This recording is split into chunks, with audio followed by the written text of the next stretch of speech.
சீனாவோடு இணைந்து செல்லும் சிசிகுவான் மிதக்கும் பாலம்.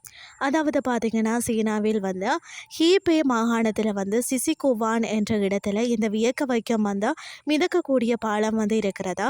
500 மீட்டர் நீளம் 4.5 மீட்டர் அகலம் கொண்ட வளைந்து நெளிந்து செல்லும் பிரம்மாண்டமான பாலமாக தான் இது இருக்கிறதா. கிங் ஜியாங் ஆற்றில் உள்ள 2 முனைகளில் உள்ள கிராமங்களை இந்த மிதக்கும் பாலம் இணைக்கும் வகையில் கட்டப்பட்டுள்ளது. ஆற்றின் அடியில் வந்து எந்த தூண்களுமே இல்லாமல் அதிநவீனத்துடன் வந்து மிகுந்த தொழில்நுட்பத்துடன் இந்த பாலம் அமைக்கப்பட்டுள்ளது. இதற்காக பொறியியல் வல்லுநர்கள் பல மாதங்களாக அதாவது ஆற்றில் தங்கி பாண்டூன் எனப்படும் பிளாஸ்டிக் பெட்டகங்களை கொண்டு அடுக்கி அதற்கு மேலே இந்த பாலம் அமைக்கப்பட்டுள்ளது. இது வந்து ஒரு மாயாஜலம் போன்று இருக்கும். ஆற்றின் இருபுறமும் பார்த்தீங்கன்னா அழகிய இயற்கை காட்சிகளும் மரங்களும் நிறைந்து காணப்படுகிறது. இந்த பாலத்தின் மீது நடந்து சென்றால் வந்து ஆடி அசைந்து செல்வது போல இருக்குமாம். ஆற்றில் வளைந்து நெளிந்து செல்வது கொள்ளை அழகுன்னே சொல்லலாம். இந்த ஆறு அதிகம் வந்து ஆழம் கொண்டது. 2016ஆம் ஆண்டு இந்த பாலம் திறக்கப்பட்டது.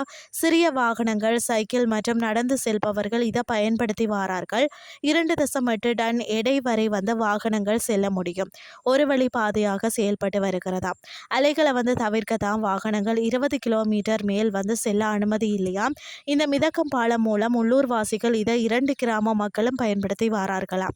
இதில் வந்து பயணிப்பது ஒரு புதிய அனுபவமாக இருக்குமாம். ஏராளமான சுற்றுலா பயணிகள் பார்த்தீங்கன்னா இதை பார்வையிட்டும் பயன்படுத்தியும் வாரார்கள்.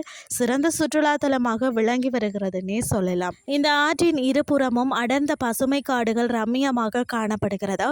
இதே போன்று சீனாவிலேயும் 10 மிதக்கும் பாலங்கள் வந்து இருக்கிறதா.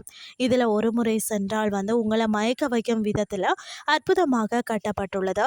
சுற்றுலா பயணிகள் இந்த இடத்திற்கு அடிக்கடி வருகை தாரார்களாம். இன்றைய கிறிஸ்டி உங்களுக்கும் வந்து பிரயோசனமாக அமைஞ்சிருக்கும்னு சொல்லி நானும் நம்புகிறேன்.